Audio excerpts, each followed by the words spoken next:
pessoal, eu sou a Tamara e chegamos na terceira e última parte do capítulo 11, Intercessão do livro Missionários da Luz. Então, uma breve retomada da segunda parte. Alexandre e André Luiz estavam à procura de Raul, então eles foram até a casa dele, participaram da rotina ali de Esther com os seus 3 filhos e os 2 tios, saíram de lá, descobriram através de um benfeitor que acompanhava Raul que ele havia se suicidado. Então eles foram atrás de Raul e encontraram ele no meio de vários espíritos, vampiros, dentro de um matadouro, onde ele estava inerte ali, estava sem saber onde estava, sem noção nenhuma, sem nenhuma consciência dele e nem de lugar. E aí André se espanta com a questão do matadouro e Alexandre lembra que nós, quando estávamos na terra, comíamos também carne, temperávamos a comida com banha. Então, a gente não deveria se espantar com isso. Eles encontram então Raul, resgatam ele, levam ele para um local abaixo de uma árvore para acordar ele da sua consciência, e depois eles levam ele para um posto transitório espiritual para se restabelecer, um hospital volante. E aí lá ele começa a contar o que aconteceu, começa a dizer que além de suicida, que ele também seria um homicida, ele também é um criminoso. E aí ele começa a contar ali para Alexandre e para André que se apaixonou por Esther, que estava noiva de Noé, e aqui estamos e ele estava apaixonado pela Esther. Então ele elaborou um plano, e é nessa parte que nós vamos retomar a parte 3. E encontrou uma fórmula sutil para a eliminação do companheiro dedicado e fiel. Ele, Raul, passou a usar conhecido e terrível veneno em pequeninas doses, aumentando-as vagarosamente, até habituar o organismo com quantidades que, para ontem, seriam fulminantes. Atingido o padrão de resistência, convidou o companheiro para um jantar e propinou-lhe o veneno odioso em vinho agradável, que ele próprio bebeu, sem perigo algum. Noé, porém, desaparecera em poucas horas, passando por suicida à apreciação geral. Guardou ele para sempre o segredo terrível, e depois de cortejar gentilmente a noiva, chorosa, conseguiu impor-lhe simpatia que culminou em casamento. Atingira a realização do que mais desejava. Esther pertencia-lhe na qualidade de mulher. Vieram os filhinhos enfeitar-lhe o viver, mas a sua consciência fora ferida sem remissão. Nas mais íntimas cenas do lar, via Noé, através da tela mental, exprobando-lhe o procedimento. Os beijos da esposa e as carícias dos filhos não conseguiam afastar a visão implacável. Ao invés de decrescerem seus remorsos, aumentavam sempre. No trabalho, na leitura, na mesa de refeições, na alcova conjugal, permanecia a vítima a contemplá-lo em silêncio. A certa altura do destino, quis entregar-se à justiça do mundo, confessando o crime hediondo. Entretanto, não se sentia com o direito de perturbar o coração da companheira, nem deveria encher de lodo o futuro dos filhinhos. A sociedade respeitava-o, acatando-lhe o ambiente doméstico. Companheiros distintos de trabalho prezavam-lhe a companhia. Como esclarecer a verdade em semelhantes contingências? não obstante amar ternamente a esposa e os filhos, achava-se esgotado, ao fim de prolongada resistência espiritual. Receava a perturbação, o hospício, o aniquilamento, fugindo à confissão do crime que cada dia se tornava mais iminente. Então Raul está dizendo que após conseguir, terminar com Noé, ficou com a noiva, teve filhinhos, mas a consciência começou a lhe cobrar. Imagem do Noé surgiam-lhe à mente. Aquilo estava quase que o deixando louco, Receava a perturbação, o hospício. Estava ficando praticamente quase como um louco. E aí ele também não queria se entregar para não magoar a Esther e também os filhinhos. A essa altura, a ideia do suicídio tomou vulto em seu cérebro atormentado. Não resistiu por mais tempo. Esconderia o último ato do seu drama silencioso, como ocultara a tragédia primeira. Comprou um revólver e esperou. Certo dia, após o trabalho diário, absteve-se do caminho de volta ao lar e empunhou a arma contra o próprio coração, agindo cautelosamente para evitar as marcas digitais. Atingido o alvo, num supremo esforço, desfizera-se do revólver homicida e não teve a atenção voltada senão para o intraduzível padecimento do tórax estrangulado. Dificilmente, como se os seus olhos permanecessem anuviados, sentiu que algumas pessoas tentavam socorrê-lo. E em seguida, verdadeira multidão de criaturas que ele não pôde ver arrebatava-o do local de dor. Desde então, um enfraquecimento geral tomara-o por completo. Sentia-se presa de um sono pesado e angustioso, cheio de pesadelos cruéis. E por fim, somente recuperar a consciência de si mesmo ali, naquele quarto modesto, depois de Alexandre restaurar-lhe as energias em prostração, terminando a confissão longa e amargurosa. Raul tinha o peito opresso e lágrimas pesadas a lhe lavarem o rosto. Comovidíssimo, não sabia, por minha vez, o que externar. Aquele drama oculto daria para impressionar corações de pedra. Alexandre, contudo, demonstrando a grandeza de suas elevadas experiências, mantinha respeitável serenidade e falou: nos maiores abismos, Raul, há sempre lugar para a esperança. Não se deixe dominar pela ideia de impossibilidade. Pense na renovação de sua oportunidade. Medite na grandeza de Deus. Transforme o remorso em propósito de regeneração. Então, tu já fez, meu amigo. Tu já matou o amigo, se suicidou, já fez. Então, agora vamos pensar na regeneração, na renovação de propósitos. É o que Alexandre diz para Raul.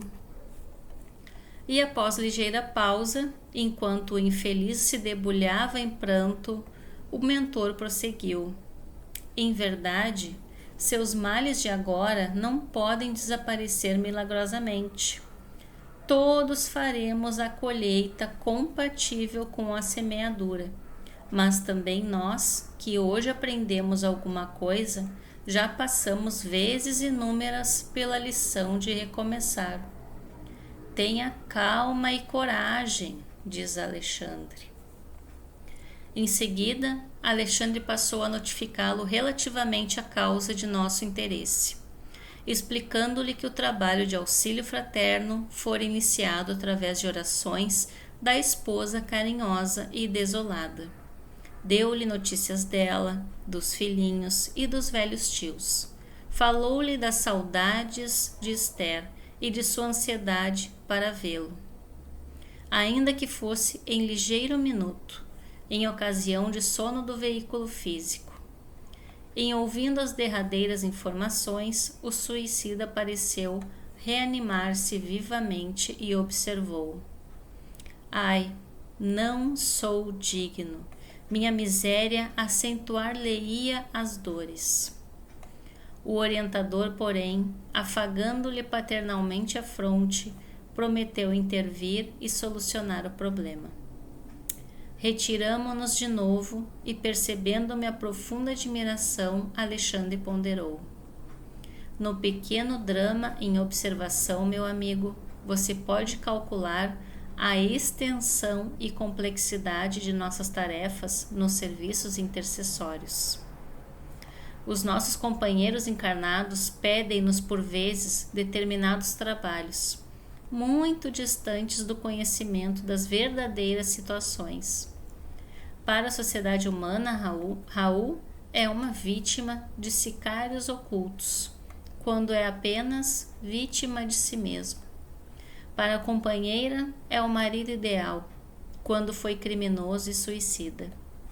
Compreendi as dificuldades morais em que nos achávamos para atender à petição que nos conduzira ao semelhante serviço. Então, Alexandre está explicando que às vezes nós aqui fazemos pedidos, queremos ajuda, mas a gente não tem a extensão como é complexo atender a algum pedido nosso. As palavras do instrutor não evidenciavam outra coisa. Entendendo assim, ousei perguntar: acredita esteja a irmã Esther preparada para o realismo de nossas conclusões? André perguntou.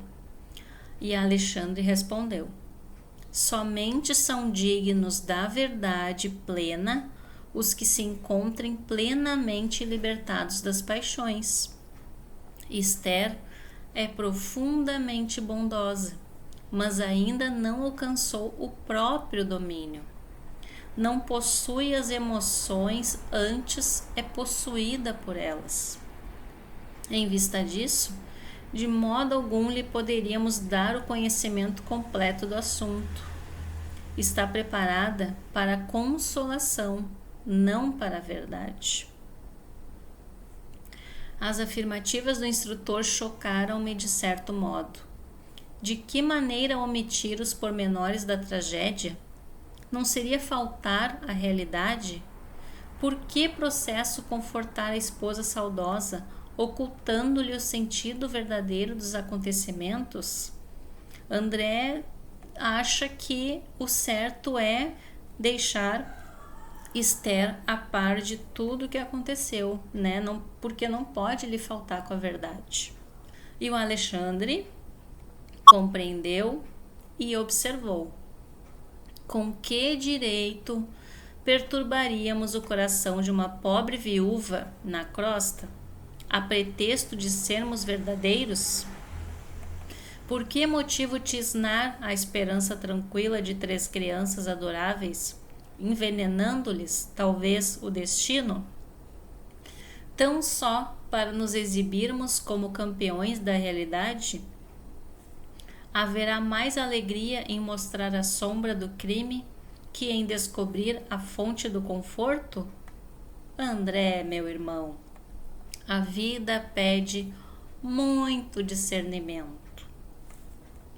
Cada palavra tem sua ocasião, como cada revelação o seu tempo. Não podemos compreender um serviço de socorro com o esmagamento do suplicante. A oração de Esther não lhe poderia ser portadora de desalento. Por isso mesmo, nem todos recebem, quando querem, a delegação de mais alto para os serviços de assistência. Olha quanta caridade os bons espíritos têm conosco. Até se a gente tem essa maturidade, né, emocional para receber toda a verdade sobre alguma situação. Até nisso eles conhecem e eles levam em consideração. E é isso que Alexandre está explicando para o André, que precisa de muito discernimento. Registrei a observação. Nesse dia, Alexandre dirigiu-se em minha companhia às autoridades do auxílio, pedindo a colaboração de uma das irmãs que funcionavam nas turmas de socorro, para concurso mais eficiente ao coração de Esther. Foi destacada Romualda, criatura dedicada e bondosa que desceu para a crosta junto de nós, recebendo atenciosamente as recomendações do prestimoso amigo. Alexandre não se alongou em muitas instruções. Romualda deveria preparar a viúva, espiritualmente, para visitar, na noite próxima, o esposo desencarnado, e em seguida demorar-se junto dela 2 semanas, colaborando no reerguimento de suas energias psíquicas e cooperando para que se reorganizasse a vida econômica, através de colocação honesta e digna. Era de ver-se o carinho que o delicado instrutor dedicou a todas as providências em curso. Quase no momento aprazado para o reencontro dos cônjuges, comparecemos ao Hospital Volante de Socorro Espiritual, onde o instrutor cuidou pessoalmente de todas as medidas. Recomendou a Raul o melhor ânimo, insistindo para que não pronunciasse a menor expressão de queixa e para que se abstivesse de qualquer gesto que pudesse traduzir impaciência ou aflição. Em seguida, mandou velar a chaga aberta e sanguinolenta, muito visível na região dilacerada do organismo perispiritual, para que a esposa não recebesse qualquer impressão de sofrimento. O próprio Raul, admirado pela lição de boas maneiras, atendia satisfeito e reanimado a todas as instruções. Daí a minutos, Romualdo entrou em companhia de Esther, cujo olhar deixava entrever angústia e expectação. Alexandre tomou-a pelo braço e mostrou-lhe o companheiro estendido no leito-alvo. Então, Alexandre e André Luiz foram buscar a Esther para se encontrar com o Raul, mas o que será que vai acontecer nesse encontro? Se André estava perguntando sobre dizer a verdade, e agora? O que será que vai acontecer? Raul, Raul, gritou a viúva desolada, provisoriamente liberta do corpo carnal, dilacerando meu coração pelo doloroso tom de voz. Então ela está em sono na terra, ela está em desdobramento, acompanhada pela enfermeira. A comoção dela era extrema. Quis prosseguir e não pôde. Dobraram-se-lhe os joelhos e encontrou-se genuflexa junto ao leito do esposo soluçando. Reparei que os olhos dele permaneciam marejados de pranto que não chegava a cair. Alexandre fixava-o com firmeza, dando-lhe a entender a necessidade de coragem para o angustioso testemunho. Como a criança interessada em conhecer as recomendações paternas, o suicida acompanhava os menores gestos do nosso generoso orientador. E porque Alexandre lhe fizera o ligeiro sinal, Raul tomou a destra da companheira em lágrimas e falou: Não chores mais, Esther. Tem confiança em Deus. Vela pelos nossos filhinhos e ajuda-me com a tua fé. Vou indo muito bem. Não há razão para que nos lamentemos. Querida, a morte não é o fim. Aceita a vontade do Pai, como estou procurando aceitar. Nossa separação é temporária. Nunca te esquecerei. Estarás em meu coração onde eu estiver. Também estou saudoso de tua companhia, de tua dedicação, mas o Altíssimo nos ensinará a transformar saudades em esperanças. As palavras do suicida, bem como a doce inflexão de sua voz, surpreendiam-me as observações. Raul demonstrava um potencial de delicadeza e finura psicológica, que até aí não revelara a meus olhos. Foi então que, aguçando a percepção visual, notei que fios tenuíssimos de luz ligavam a fronte de Alexandre ao cérebro dele, e compreendi que o instrutor lhe ministrava vigoroso influxo magnético, amparando-o na difícil situação. Ouvindo-lhe as expressões consoladoras, a viúva pareceu reanimar-se, exclamando lacrimosa: Ó Raul, eu sei que agora estamos separados pelos abismos da sepultura. Sei que devo esperar a decisão suprema para unir-me contigo para sempre. Ouve, auxilia-me na terra, na viuvez inesperada e dolorosa. Levanta-te e vem para nossa casa, dar-me esperança ao espírito abatido. Defende-nos ainda contra os maus. Não me deixes sozinha com os nossos filhinhos, que tanto precisam de ti. Pede a Deus essa graça e vem ajudar-nos até o fim. Embora continuasse estirado no leito, o interpelado afagou-lhe carinhosamente os cabelos e respondeu: Tem coragem e fé. Lembra-te, Esther, de que existem padecimentos maiores que os nossos, e conforma-te. Vou fortalecer-me e trabalharei ainda por nós, assim como me esperas a assistência. Esperar-te-ei a confiança. O Senhor não nos confia problemas dos quais não sejamos dignos. Volta para nossa casa e alegra-te. Não tenhas medo da necessidade. Nunca nos faltará a bênção do pão. Procura a alegria do trabalho honesto e semeia o bem através de todas as oportunidades que o mundo te ofereça. A prática do bem dá saúde ao corpo e alegria ao espírito.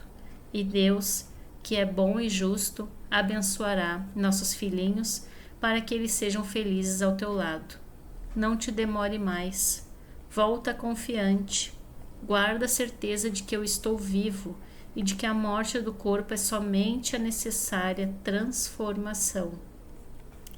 Nem parece, que é Raul que está falando para Esther.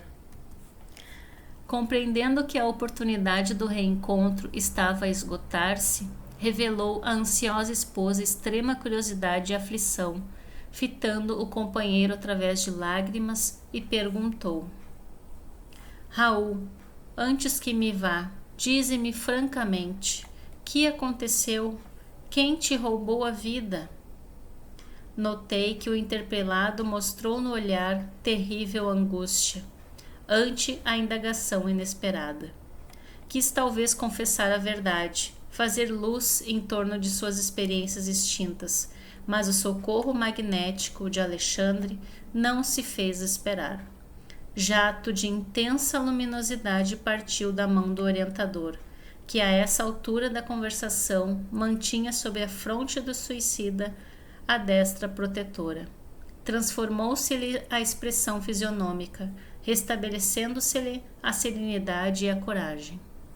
Novamente calmo, Raul falou à companheira: Esther, os processos da justiça divina não se encontram ao dispor de nossa apreciação. Guarda contigo a certeza de que estamos sendo instruídos todos os dias e em todos os acontecimentos. Aprende a procurar, antes de tudo, a vontade de Deus. A pobre viúva desejou prolongar a palestra. Adivinhava-se-lhe, através dos olhos aflitos, o intenso propósito de continuar bebendo as sublimes consolações do momento. Mas Alexandre tomou-lhe o braço e recomendou-lhe a necessidade de despedir-se. A esposa chorosa não relutou. Concentrando toda a sua capacidade afetiva nas palavras, disse adeus ao suicida e beijou-lhe as mãos com infinito carinho. Algo distante da organização hospitalar de emergência, confiou-a o instrutor aos cuidados de Romualda e regressou em minha companhia. Não consegui ocultar minha enorme admiração por semelhante serviço de assistência. Alexandre percebeu o estado da alma e falou comovidamente: segundo observa, o trabalho de socorro pede muito esforço e devotamento fraterno. Não podemos esquecer que Raul e Esther são 2 enfermos espirituais.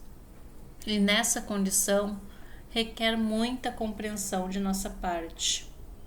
Felizmente, a viúva regressa cheia de novo ânimo e o nosso amigo, sentindo a extensão dos cuidados de que está sendo objeto e notando por si mesmo quanto pode auxiliar a companheira encarnada, dar-se à pressa em criar novas expressões de estímulo e energia no próprio coração. Impressionado, contudo, em vista do dilaceramento havido em seu organismo espiritual, indaguei: e a região ferida? Raul experimentará semelhantes padecimentos? Até quando? Talvez por muitos anos, falou Alexandre. Isso, porém, não o impedirá de trabalhar intensamente no campo da consciência, esforçando-se pela reaproximação da bendita oportunidade regeneradora. Outros problemas afloravam-me a ideia. No entanto, o instrutor precisava ausentar-se, em demanda de incumbências difíceis, nas quais não poderia eu acompanhá-lo. Pedi-lhe permissão para seguir de perto o trabalho de assistência levado a efeito por Romualda, recebendo-lhe a generosa aprovação. Desejava saber até que ponto se confortara a viúva aflita e observar-lhe o proveito daquele reencontro que traduzia elevada concessão. Então André estava admirado e queria acompanhar essa situação até o final. Ele queria saber o que ia acontecer com a Esther, com a família. Ele queria saber e Alexandre deixou. No dia seguinte, voltei ao lar Modesto, justamente por ocasião do almoço familiar. Romualda andava ativa. O ambiente interno adquirira novo aspecto. As entidades viciadas não haviam desaparecido totalmente, mas o seu número fora consideravelmente reduzido. Amparando a sua protegida, a irmã auxiliadora recebeu-me com amabilidade. Notificou-me que a viúva amanhecera muito melhor e que ela, Romualda, fizera o possível por manter-lhe a recordação plena do sonho. Como era natural, a pobrezinha não poderia lembrar-se de todas as minúcias. Entretanto, fixara as impressões culminantes, suscetíveis de acordar-lhe a divina esperança e restaurar-lhe o bom ânimo. Recomendou-me verificar por mim mesmo o efeito maravilhoso da providência. De fato, o semblante da viúva ganhava nova expressão. De olhos límpidos e brilhantes, narrava aos tios e aos filhinhos o sublime sonho da noite. Todos a escutavam sob forte interesse, mormente as crianças, que pareciam participar de seu júbilo interior. Esther terminara a narrativa emocionada. Observei então que a velha tia esboçava um gesto de incredulidade, perguntando-lhe: "E você acredita ter visitado Raul no outro mundo?" "Como não?" redarguiu a viúva. "Tenho ainda a impressão de suas mãos sobre as minhas e sei que Deus me concedeu semelhante graça para que eu readquira minhas forças para o trabalho. Despertei hoje profundamente reanimada e feliz. Enfrentarei o caminho com novas esperanças. Esforçar-me-ei e vencerei." Então Esther recordou do sonho, não todo ele, mas recordou a ponto de lhe elevar, né, o ânimo com a ajuda de Romualda. "Oh, mamãe, como nos consolam as suas palavras. falou às crianças. Como desejaria estar com a senhora para ouvir o papai nesse sonho maravilhoso. Nesse instante, o velhinho, que se alimentava em silêncio, ponderou na qualidade de excelente representante da descrença humana. É interessante notar que, tendo Raul consolado tanto seu coração de mulher, nada tem elucidado sobre o crime que o atirou no sepulcro. E Esther, que sentiu a ironia da observação, influenciada pela benfeitora que ali se mantinha, a Romualda, respondeu prontamente: Muitas vezes, meu tio, não sabemos ser gratos às bênçãos divinas. Recordo-me desta verdade ao lhe ouvir semelhante raciocínio. Envergonho-me quando me lembro haver feito interrogação desta natureza ao pobre Raul, abatido e pálido no leito. Basta-me a felicidade de tê-lo visto e ouvido num mundo que eu não posso compreender agora. Tenho a certeza de que o visitei em algum lugar. Que nos interessa descobrir criminosos quando não podemos levantar-lhe o corpo físico? Em nossa preocupação de punir culpados, sem dar conta de nossas próprias culpas, iremos ao absurdo de desejar ser mais justos que o próprio Deus? Calou-se o tio, pensativo, e observei que as crianças sentiam imensa alegria pela resposta maternal.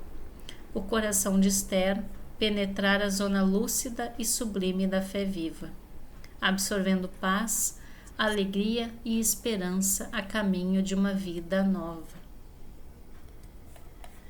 Ao me despedir, felicitei Romualda pelo nobre trabalho, e a generosa servidora pôs-me a par de seu projeto de serviço. Permaneceria mais estreitamente ao lado da viúva, insuflando-lhe coragem e bom ânimo, e na semana próxima contava com a possibilidade de cooperar no sentido de organizar-lhe serviço bem remunerado.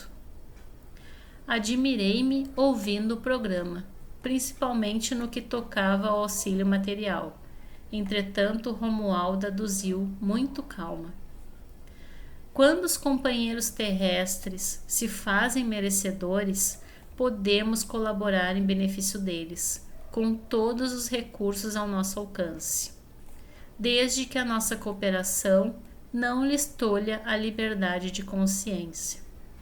Roguei-lhe então o obséquio de admitir-me o concurso no dia aprazado para os serviços finais. Romualda aqueceu bondosamente e, passada uma semana, fui por ela avisado quanto à medida de conclusão dos trabalhos de assistência.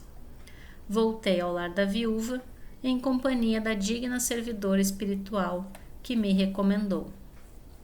Faça o favor de assistir nossa amiga, enquanto vou buscar a pessoa indicada para auxiliá-la. Já movimentei todas as providências cabíveis na situação e não temos tempo a perder. Mantive-me ali, em plena curiosidade, e decorridas 3 horas, aproximadamente, alguém bateu à porta, chamando-me a atenção. Seguida de Romualda, uma dama distinta vinha ao encontro de Esther, oferecendo-lhe trabalho honesto em sua oficina de costura. A viúva chorou de emoção e de alegria, e enquanto combinavam determinadas medidas de serviço, num quadro confortador de júbilo geral, a irmã auxiliadora falou-me contente. Agora, irmão André, podemos voltar tranquilamente.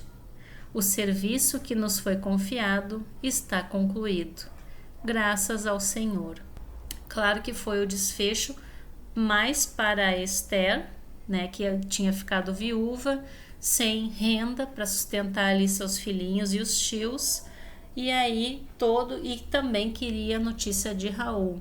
E aí teve, através de prece, através do pedido intercessório, teve a ajuda dos bons espíritos que a levaram para conversar com Raul, para se acalmar o seu coração, né, de viúva, e lhe dar também bom ânimo e ajudá-la, inspirando, intuindo pessoas para também conseguir um emprego. Claro que cada caso é um caso e tudo depende, né, do merecimento, como o Romualda falou. Então, fica aí a reflexão. Finalizamos esse capítulo com muita gratidão a Deus, aos bons espíritos. Então, finalizamos esse capítulo. Fiquem todos com Deus e até o próximo.